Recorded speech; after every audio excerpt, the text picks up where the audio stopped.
Olá, meus assombrados especiais, como vocês estão? Eu estou ótima e pronta para contar para vocês 4 relatos assombrados que vão deixá-los de cabelos em pé.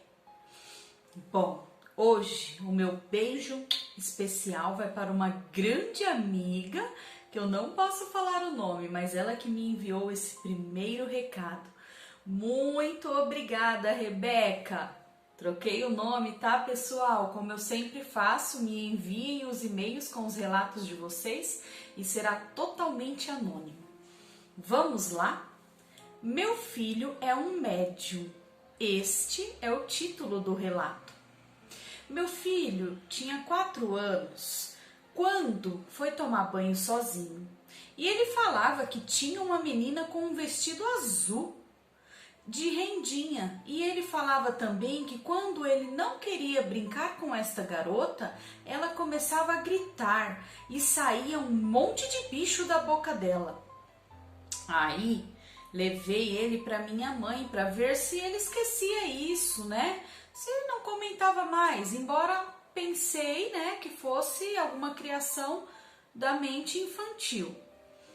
Bom, lá ele começou a ver um homem de blusa preta e boné vermelho. Ele falava que esse homem não era ruim, conversava bastante com ele e que nunca saiu bichos da boca dele. Uma vez, passei de carro em frente a um cemitério e ele falou: "Mamãe, eu fui enterrado aqui." Levei um baita susto, mas continuei, fomos para casa.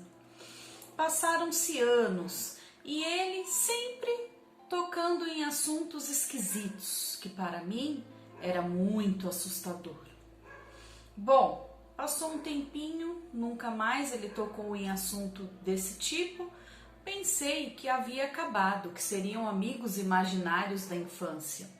Hoje ele tem 13 anos e a semana passada, quando voltei do mercado, ele estava assustado no quintal.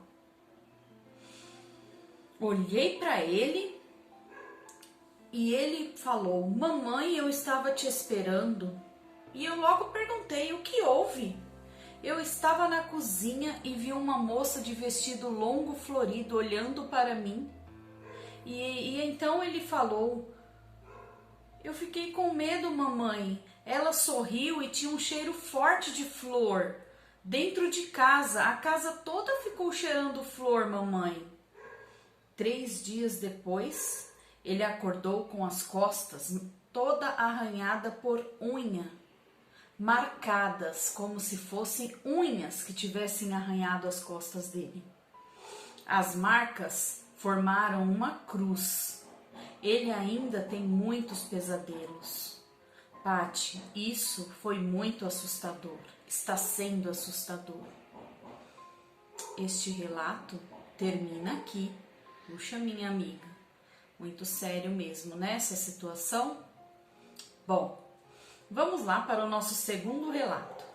Este segundo relato, a fonte onde eu consegui esse relato foi na Fundação Pro Memória de São Carlos.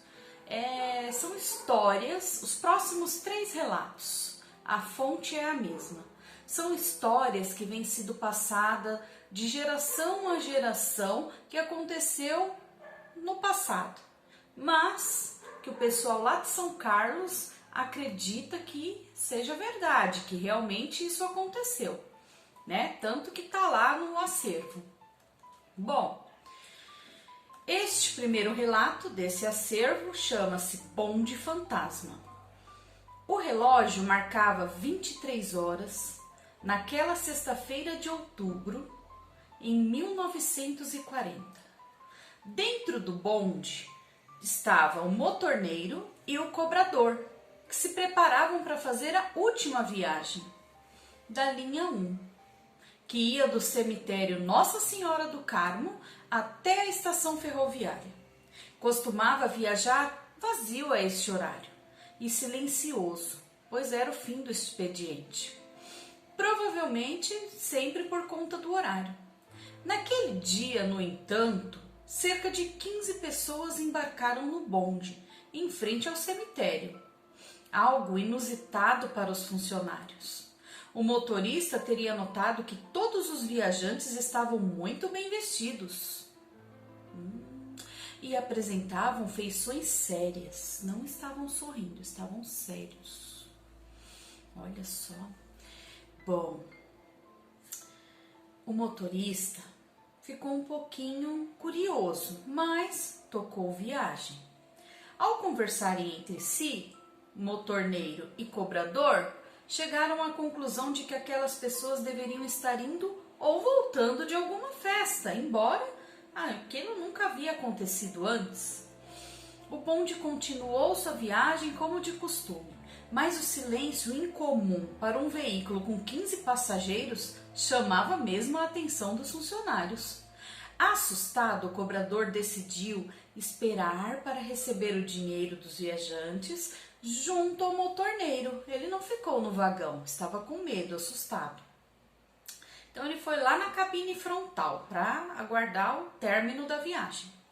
Em determinada parte do trajeto, ouviu-se um barulho infernal, uma mistura de grito com um arranhão metálico. A pedido do motorneiro, o cobrador se dirigiu até o vagão para checar se alguém estava machucado, porque após esse barulho ele parou o trem bruscamente. Para sua surpresa, o vagão estava vazio. Vazio, isso mesmo, não tinha ninguém lá dentro. Desesperado, o homem gritou para que o bonde parasse de vez. Os 2 funcionários desceram do veículo, mas a longa avenida também estava vazia, sem qualquer sinal que indicasse a presença de alguém por ali. Religioso, o motorneiro logo tragou de segurar o seu terço que estava no pescoço. O cobrador, confuso, tentava entender o que havia se passado, o que aconteceu. O motorista, aterrorizado, respondeu: aqueles não eram passageiros, eram espíritos. O medo tomou conta dos 2. E este relato termina aqui. Puxa, assustador, né, galera? Vamos lá para o segundo relato lá de São Carlos. Dona Pina. Antigamente, onde fica a Vila Celina, havia um bairro conhecido como Mojolinho. Dona Pina foi moradora dessa região, que viveu a maior parte da velhice sozinha em casa. O olhar severo e as histórias sobre a idosa faziam com que as crianças do bairro morressem de medo de Dona Pina. Eram muitas histórias sobre ela. Com poucos amigos, a mulher tinha o estranho costume de colocar estrume ao longo da cerca do quintal, de forma a manter a vizinhança longe de suas frutas. Em um dia chuvoso, Dona Pina teria saído de casa para recolher os abacates, no quintal mesmo, antes que as crianças o apanhassem. Por conta da tempestade, alguns galhos do abacateiro se soltaram, romperam cabos da rede elétrica. Os cabos ficaram soltos no quintal, mas Dona Pina não se preocupou. Não pensou que seria um risco apanhar aquelas frutas naquele momento. Por falta de atenção, a mulher acabou encostando em um desses cabos caídos no chão. Ela foi vítima de uma descarga elétrica que resultou em sua morte. Depois do acontecimento, o tormento começou.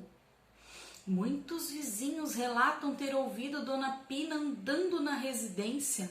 Entre os barulhos, os moradores contaram ter testemunhos dos hábitos da senhora, como, por exemplo, o bife sendo batido na mesa, a tosse característica da idosa durante a madrugada.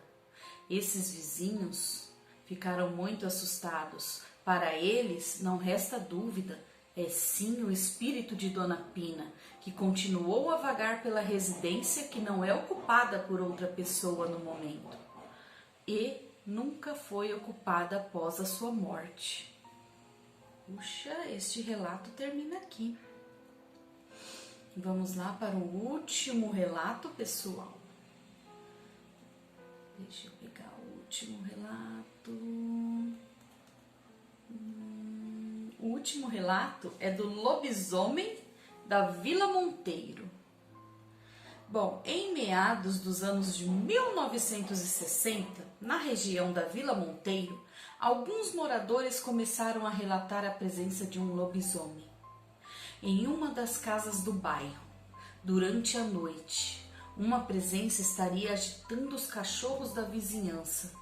Algumas pessoas relataram ter visto uma criatura estranha em uma das janelas da residência, com a cabeça grande e os braços longos. Os moradores teriam se unido para dar um fim no que julgava ser um lobisomem. Precisamos saber o que é isso. Mas desistiram com medo da superstição que existia em torno da figura, na qual quem matasse um lobisomem acabaria herdando essa maldição. Por conta disso, ficou decidido que o melhor era se afastar daquela criatura e permitir que ela cumprisse seu destino. Cruzar 7 porteiras de 7 fazendas na lua cheia. Só assim ela cumpriria o seu destino. No dia seguinte, os vizinhos afirmam ter encontrado apenas os pelos do animal presos em uma cerca. Puxa, lobisomem sempre assusta, né, gente? Este relato termina aqui. Espero que vocês tenham gostado desses 4 relatos. Um beijo e até amanhã. Obrigada!